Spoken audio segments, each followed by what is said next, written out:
હીરા વેપારી પાસેથી 1.35 કરોડના હીરા ઉધારમાં ખરીદીને તેમાંથી 1 કરોડથી વધુની રકમ ન ચૂકવીને છેલ્લા 1.5 વર્ષથી નાસ્તા ફરતા મુખ્ય આરોપીને આર્થિક ગુના નિવારણ શાખાએ નાટકીય ઢબે ઝડપી પાડ્યો। એક હીરા વેપારી પાસેથી 1.35 કરોડના હીરા ઉધારમાં ખરીદીને તેમાંથી 1 કરોડથી વધુની રકમ ન ચૂકવીને છેલ્લા 1.5 વર્ષથી નાસ્તા ફરતા મુખ્ય આરોપીને આર્થિક ગુના નિવારણ શાખાએ નાટકીય ઢબે ઝડપી પાડ્યો। આરોપી અમદાવાદમાં છુપાઈને રહેતો હતો અને માત્ર 15 દિવસ પહેલા સુરતના ભાડાના મકાનમાં રહેવા આવ્યો હતો, જ્યાંથી પોલીસે તેને દબોચી લીધો। આ સમગ્ર મામલે હીરા વેપારી મિલન અમૃતલાલ દોશીએ આર્થિક ગુના નિવારણ શાખામાં ફરિયાદ નોંધાવી હતી। ફરિયાદ મુજબ આરોપી જીમિત જીતેન્દ્ર કુમાર સવાણીએ તેના પિતા જીતેન્દ્ર કુમાર અરવિંદલાલ સવાણી અને ભાઈ ઋત્વિક જીતેન્દ્ર કુમાર સવાણી સાથે મળીને કૌભાંડને અંજામ આપ્યો। આરોપી જીમિત સવાણીએ ફરિયાદ મિલનભાઈનો સંપર્ક કર્યો હતો અને પોતે તેના પિતા અને ભાઈ સાથે મુંબઈના હીરા બજારમાં નેચરલ ડાયમંડનો છૂટક વેપાર કરતા હોવાની ઓળખ આપે તેને વેપારી શિરસ્તા મુજબ 45 થી 60 દિવસમાં પેમેન્ટ ચૂકવી દેવાની ખાતરી આપીને મિલનભાઈનો વિશ્વાસ કેળવ્યો હતો। આ વિશ્વાસના આધારે મિલનભાઈએ તારીખ 30/4/2024થી તારીખ 26/9/2024ના સમયગાળા દરમિયાન આરોપીને કુલ 1,35,72,580ની કિંમતના નેચરલ ડાયમંડ LB હીરાનો માલ 30 થી 45 દિવસની ઉધારી પર રૂબરૂ તથા આંગણિયા મારફતે મોકલ્યો હતો। શરૂઆતમાં આરોપીએ વિશ્વાસ જાળવી રાખવા માટે ટુકડે 34,79,800નું ચૂકવણું કર્યું, પરંતુ બાકી નીકળતી માતબર રકમ 1,92,780 ચૂકવવાનો સમય આવ્યો ત્યારે તેમણે ગલ્લા કરવાનું શરૂ કર્યું। તેઓ અલગ અલગ બહાના અને વાયદાઓ આપીને સમય પસાર કરવા લાગ્યા। જ્યારે ફરિયાદીએ ઉઘરાણી માટે દબાણ કર્યું ત્યારે આરોપી જીતેન્દ્ર કુમાર સવાણીએ વોટ્સએપ પર એક હાથથી લખેલી હિસાબની ચિઠ્ઠી મોકલી, જ્યાં તેણે માત્ર 81,78,137 જ બાકી હોવાનું જણાવ્યું, જે મૂળ રકમ કરતાં ઓછું હતું। મિલનભાઈએ જ્યારે ફોન કરીને સાચા હિસાબની વાત કરી ત્યારે આરોપીએ થોડો સમય આપવા જણાવ્યું અને પૂરેપૂરું પેમેન્ટ ચૂકવી દેવાનો ખોટો વાયદો કર્યો। આ પછી તેણે પિતા પુત્રોએ ફરિયાદીનો ફોન નંબર બ્લોક કરીને સંપર્ક તોડી નાખ્યો। આ રીતે હીરાનો માલ પચાવી પાડીને પૈસા અંગત ઉપયોગમાં વાપરી નાખીને ફરિયાદી સાથે ગંભીર વિશ્વાસઘાત અને છેતરપિંડી કરી હતી।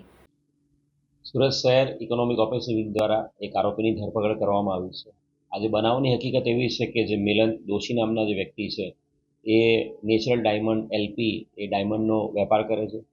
એમને જીમિત જીતેન્દ્ર સવાણી નામના એક વ્યક્તિ જે મુંબઈમાં રહે છે એમણે મળવા આવ્યા હતા અને એમણે મુંબઈથી એમના ફાધર જીતેન્દ્ર સવાણી અને એમનો બ્રધર ઋત્વિક સવાણી આ ત્રણેય બાપ દીકરા મળીને ડાયમંડનો ધંધો કરે છે અને ઉધારીમાં માલ સુરત ખાતેથી અલગ અલગ વેપારી પાસેથી ખરીદે છે અને એમને વિશ્વાસ આપીને મિલનભાઈ દોશીને વિશ્વાસ આપીને સપ્ટેમ્બર 2024 એપ્રિલ 2024થી સપ્ટેમ્બર 2024ની વચ્ચે 5 મહિનાના સમયગાળામાં 1,35,00,000 રૂપિયા જેટલો હીરાનો માલ એમની પાસેથી ઉધારીમાં ખરીદ્યો હતો।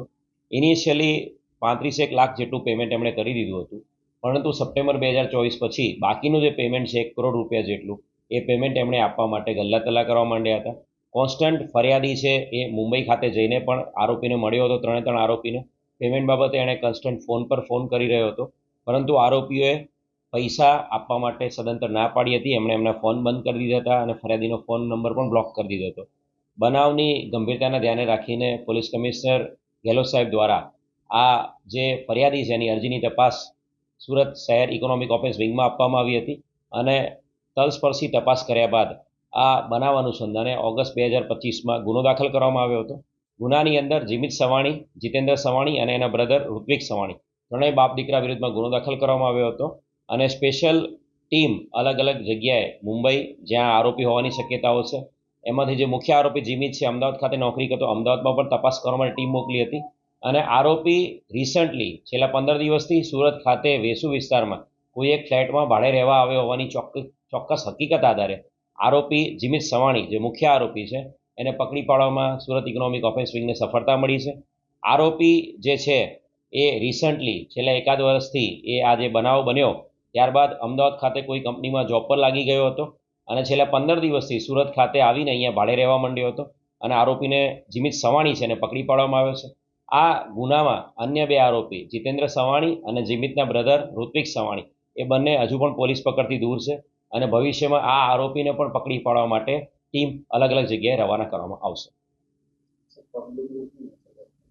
આ જે બનાવ બન્યો છે એમાં જે આપણા ફરિયાદી છે એ વિશ્વાસમાં રહી ગયા છે અને મીડિયા મિત્રોના માધ્યમથી હું આવનારા દિવાળીના તહેવારોના કારણે પણ જે પણ લોકો ટેક્સટાઇલમાં હોય કે હીરામાં હોય કે કોઈ પણ જગ્યાએ બિઝનેસ કરે છે તો કોઈ પણ વ્યક્તિને આપ ઉધારીમાં કે ચિઠ્ઠી ઉપર કંઈ પણ માલ આપો છો તો એ વ્યક્તિની જે વ્યક્તિ છે એની ઓથેન્ટિસિટી એ માણસ ઓથેન્ટિક છે એની ખરાઈ કરી લેવી જોઈએ. આપ કોઈ એજન્ટ મારફતે પણ જો માલ સપ્લાય કરો છો તો એજન્ટ કે બ્રોકર એ માણસ સાચો છે એની પણ ખરાઈ કરી લેવી જોઈએ. અને સાથે સાથે કોઈ પણ બ્રોકર કે કોઈ પણ વ્યક્તિ જે આપની પાસે માલ ખરીદવા આવે છે તો એ વ્યક્તિએ અન્ય લોકો સાથે ધંધો કર્યો હોય કે બિઝનેસ કર્યો હોય તો એવા 3 થી 4 વધુમાં વધુ માણસો જેની સાથે એણે પહેલાં પાસ્ટમાં બિઝનેસ કર્યો હોય એની પાસે તેને રેફરન્સ લેવા જોઈએ અને વ્યક્તિ કેવો છે એ બાબતે એની 100% એની ખાતરી કરી લેવી જોઈએ. અને આટલી મોટી અમાઉન્ટનો માલ આપતા પહેલાં આપે વેરીફાઈ કર્યા પછી જ માલ આપવો જોઈએ. આપણા ફરિયાદી છે એમણે વિશ્વાસમાં રહી ગયા અને 1,35,00,000 જેટલો હીરાનો માલ એમણે 5 મહિનાની અંદર આપ્યો હતો અને એના કારણે એમને 1 કરોડ રૂપિયાની એમની સાથે આ વિશ્વાસઘાત થયો છે.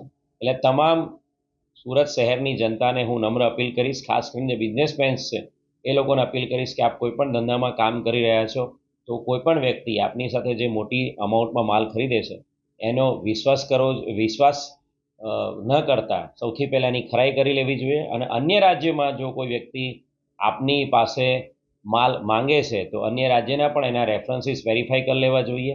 અને કોઈ પણ માલ જો આપો છો તો આપ જીએસટી નંબર, એનો પાન કાર્ડ નંબર, એનો આધાર કાર્ડ નંબર અને એની બેઝિક ડિટેલ આપણે વેરીફાઈ કરી લેવી જોઈએ.